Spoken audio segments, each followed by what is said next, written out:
नमस्कार दोस्तों, आप देख रहे हैं मीडिया डिक्शनरी और मैं हूं प्रोफेसर भावना। आप सभी को वर्ल्ड प्रेस फ्रीडम डे की बहुत बहुत शुभकामनाएं और ख़ास तौर से शुभकामनाएं उन पत्रकारों को जो निर्भीक होकर निडर होकर पत्रकारिता कर रहे हैं, जो सच्ची पत्रकारिता कर रहे हैं और उनकी लेखनी चाहे प्रलोभन हो, चाहे किसी भी तरीके का कोई भी दबाव हो, उस दबाव को झेलते हुए भी आगे बढ़ रही है और किसी के आगे झुकी नहीं है। फ्रीडम यानी आज़ादी हर किसी को अच्छी लगती है, यहाँ तक कि पशु पक्षी भी खुली हवा में सांस लेना चाहते हैं और जब आज़ादी प्रेस की हो तो वो और भी ज़्यादा मायने रखती है, क्योंकि प्रेस जो है वो लोकतंत्र का चौथा स्तंभ कहा जाता है। प्रेस को समाज का आईना कहा जाता है और प्रेस पर पाबंदियां शुरू से ही रही हैं, चाहे हम आज़ादी से पहले की बात करें या आज़ादी के बाद की बात करें। आज जिस तरीके की पाबंदियां या जिस तरीके का दबाव है वो एक अलग स्वरूप है और आज़ादी से पहले कई तरीके की सेंसरशिप को प्रेस ने झेला है। हमने देखा है कि किस तरीके से प्रेस ने इमरजेंसी में भी काम किया है और किस तरीके की दिक्कतों का सामना प्रेस को इमरजेंसी के दौरान भी करना पड़ा है। लेकिन इन सारी दिक्कतों को झेलने के बावजूद भी कहीं ना कहीं आज भी पत्रकारिता बरकरार है, आज भी लोगों का पत्रकारिता पर विश्वास है, इस चौथे स्तंभ पर विश्वास है। तो वो सिर्फ इसलिए क्योंकि निर्भीक निडर पत्रकार अपने काम को बेहतर ढंग से कर रहे हैं।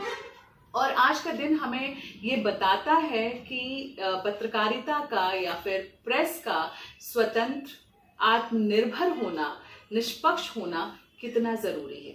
अगर हम इसकी हिस्ट्री में जाएं और देखें कि कैसे इसकी शुरुआत होती है तो 1991 में यूनेस्को का जो जनरल कॉन्फ्रेंस हुआ था, उसके सुझाव पर यूनाइटेड नेशंस की जनरल असेंबली ने 1993 में 3 मई को प्रेस डे सेलिब्रेट करने के लिए निर्धारित किया। और इस 3 मई का दिन इसलिए निर्धारित किया क्योंकि यह एक तरीके से विंडहॉक डिक्लेरेशन की एनिवर्सरी भी था। विंडहॉक डिक्लेरेशन जो था वो ये मानता था, या उनका जो डिक्लेरेशन था उन्होंने ये सुझाव दिया कि लोकतंत्र के साथ साथ आर्थिक विकास के लिए भी प्रेस का आज़ाद होना कितना ज़रूरी है। और उसने यूनाइटेड नेशंस से ये आग्रह भी किया कि प्रेस की पाबंदी यानी प्रेस पर जो सेंसरशिप है उसे एक तरीके से ह्यूमन राइट्स वायलेशन माना जाए। तो इसलिए विंडहॉक जो डिक्लेरेशन था उसको याद करते हुए उसके एनिवर्सरी को मनाने के रूप में ही 3 मई के दिन यानी आज के दिन हम जो है वर्ल्ड प्रेस फ्रीडम डे को मनाते हैं। और आज जिस तरीके से हमारे चारों तरफ फेक इंफॉर्मेशन का बम्बार्डमेंट हो रहा है, ऐसे में प्रेस की जिम्मेदारी और बढ़ जाती है।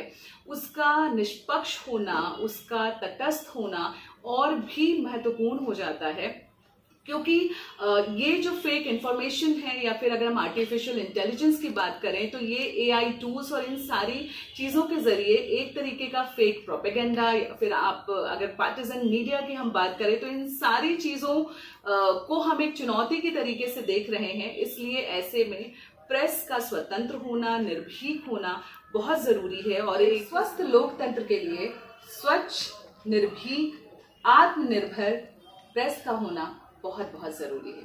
धन्यवाद।